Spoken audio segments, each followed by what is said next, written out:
He's a psychotherapist and author of the book Beautiful, the Story of Julian Eltinge, America's Greatest Female Impersonator. It explores the rise of drag in America. I'm so happy to welcome Andrew Erdman. Andrew, how are you? I'm doing really well. Yeah, thanks for your interest in my work. I'm excited to be here. So I'm curious, what are some of the differences between female impersonator and drag queen? I know a lot of people use those interchangeably. Yeah, you can definitely trace kind of these kind of subspecies of drag or female impersonation. What Julian Elting did was this very precise, impressionistic, illusionistic personification of women when he was on stage. He even promoted a whole line of women's skincare products and beauty products, and he promoted corsets very unironically, and he told women how they should dress and how they should diet, and he was very sort of erotic and sensual.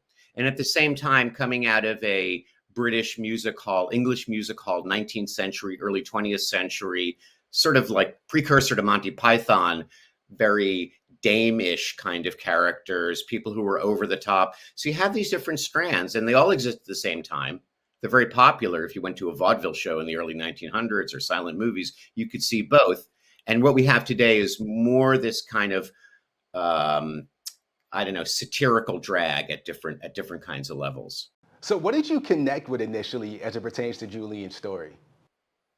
I connected to a number of things. First of all, the fact that he was so popular and sort of, we don't really remember him today. People, LGBTQ historians have considered him over the years, but he's not really a mainstream name the way, say, Mae West is. And so I'm just fascinated in that. And he was so popular, and drag was so popular, and female impressionism of a kind that doesn't exist is also really popular, was also so popular at a very important time in American history. It kind of set the stage for a lot of our popular culture and conversation today.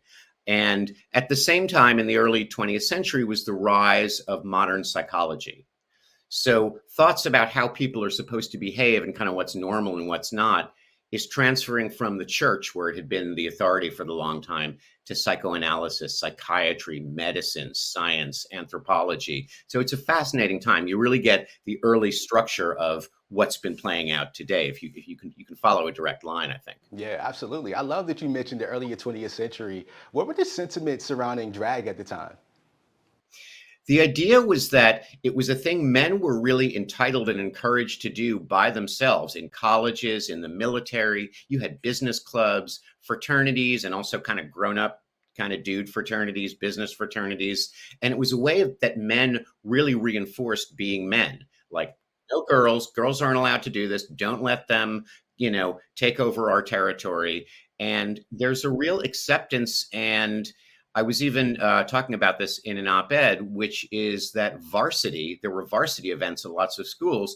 And what that meant was it could mean a football game, but it could also mean one of these all-male musicals where men dressed up as women very precisely. They wrote all the music. They took it very seriously. So it was a like school cheer. Yeah.